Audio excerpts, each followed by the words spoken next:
This is EasyOSX, and today I'm going to show you how to create an Apple shortcut that will move and extract zip files for you. As before, I want to give a shout out to the user Jahanky Kong who requested this on my video about creating nested folders within shortcuts. So thanks to them for this video, and check out that other one if you haven't.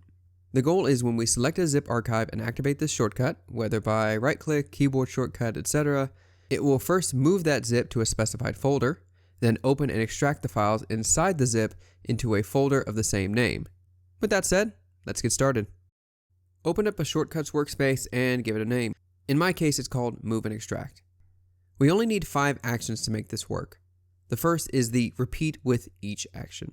This may seem like a weird start, and it's technically not required if you just want to have this run on individual zip archives. But should you want to select multiple zip files at the same time, then this repeat with each action will let you do that without having to do each zip file one at a time. So adding our repeat action gives us a start point and an end point. Any actions in between will repeat for each unit until specified to stop.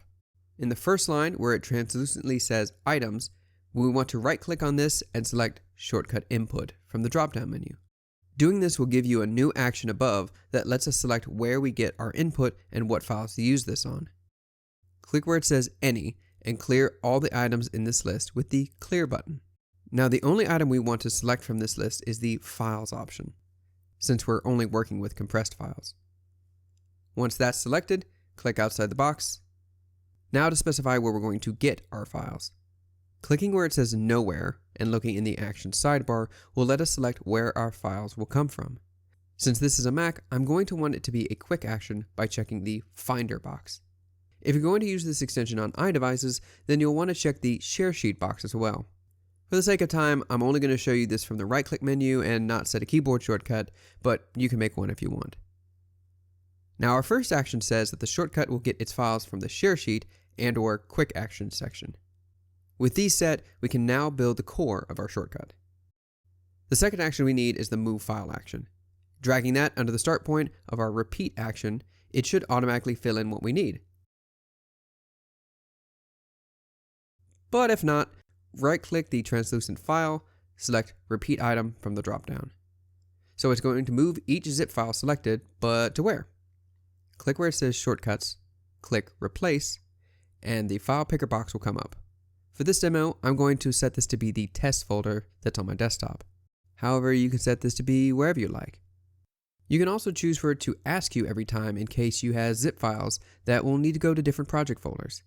In that case, when the extension is run, it'll have you select from the file picker box where to put each zip file.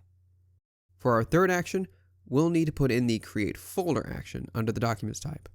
Like before, it'll go in our repeat loop just under the Move action. If we didn't put this and then extracted the files would all open under that folder where we moved the zip file to. That may be fine, but if you've got different zip files from different projects, having them all mixed together might not be so great. This Create Folder action will let us make a folder for each zip file to store the extracted files in. Now click where it says Shortcuts and make sure to set the path to the same location as you're moving the archive. Now where it says Path, right-click it and click Repeat Item from the drop-down. With this, the folder will have the same name as the zip file we're opening. Like with the Move action, you can select Ask Each Time from the menu instead and have it prompt you to name the folder instead. Now for the fourth and main action, the Extract Archive action. Drag this into our repeat loop underneath the Create Folder action. It should autofill with Created Folder, but we're going to right-click and hit Select Magic Variable. The workspace will show some new items and things being created at certain steps. We're going to hit where it says File underneath the Move Repeat Item to Test, or whatever you have your folder named. The fifth and final action is the Save File action, to have those extracted files saved to the drive.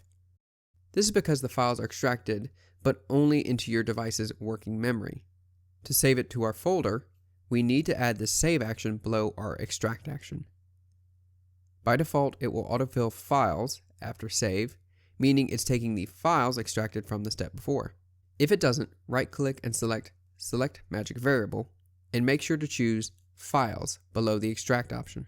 Next, hit the Show More button in the Save action, and uncheck Ask Where to Save Files.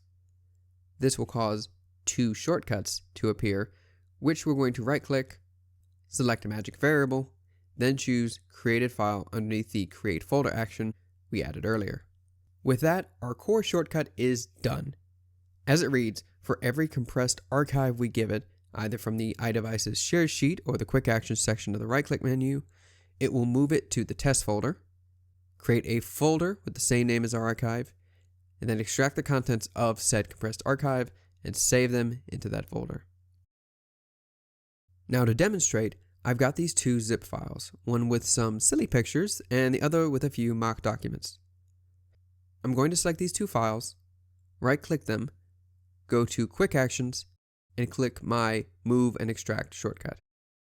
Depending on the version of your OS, you may get a permissions box asking if it's okay for this shortcut to move files to a particular folder, in which case you'll confirm it is, and the action will continue to run. Now you can see the zip files are in the test folder, two folders with the same names are created, and my pictures and documents are in their respective folders. We have success! Now I've mentioned at a couple points some customizations you can make, such as having the shortcut ask you where you want to move the compressed files and naming the folders created.